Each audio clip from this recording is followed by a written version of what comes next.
বিষ্ণুপুর লোকসভার ভারতীয় জনতা পার্টির মনোনীত প্রার্থী সৌমিত্র খাঁয়ের সমর্থনে খণ্ডঘোষ ৫ নম্বর মণ্ডলের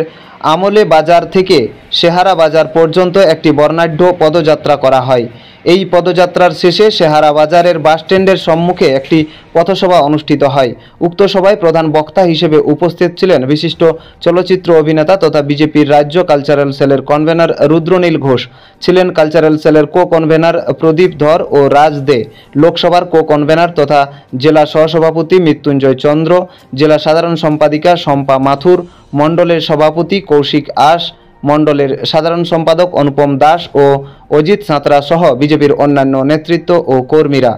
করেছেন। এবং পশ্চিমবঙ্গের মুখ্যমন্ত্রী চোখ বন্ধ করে কান বন্ধ করে মানুষের কান্না না শুনে অত্যাচারী তৃণমূলের অত্যাচারকে না দেখে যেভাবে সাধারণ গরিব মানুষ দুঃখী মানুষদের বিরুদ্ধে তিনি প্রশাসক হিসেবে কাজ করে গেছেন এবং চোরেদের মুখ্যমন্ত্রী হয়ে গেছেন, তাই মানুষেরা জড়ো হয়েছে যে আর নয় আর নয় আর তুই নয় ভোর, জেলে যাবে জেলে যাবে জেলে যাবে যত চোর।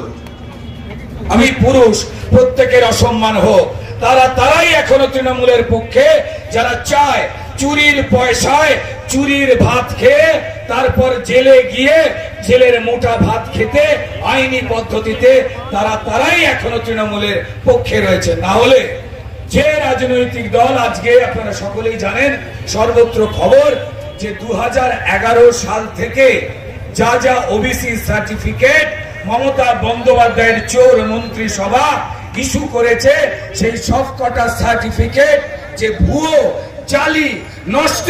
সেগুলো যে আবার টাকা তোলার বিনিময় চাকরি দেওয়ার বিনিময়ে যখন মেয়ের বিয়ে হয় তখন তিনি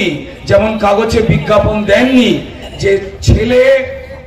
তৃণমূলের কাটমানি তোলাবাজি করা লাখ টাকার তৃণমূলের চোর জামাই চাই বলে বাংলা বিজ্ঞাপন দেয় না। আগে বাংলার মানুষ মুখ খুলে সেই কথাগুলো বলতে পারতো না, কিন্তু এখন প্রবল জোর গলায় এই কথাগুলো বলছে। আপনারা জানেন, একটু আগে রাজ বলছিল যেবারে 2024-এর নির্বাচন প্রধানমন্ত্রী নির্বাচন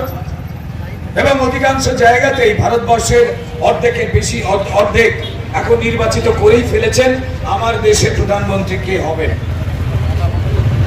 পূর্ব বর্ধমান থেকে দেবাশিস ঘোষের রিপোর্ট, রূপসী বাংলা মিডিয়া।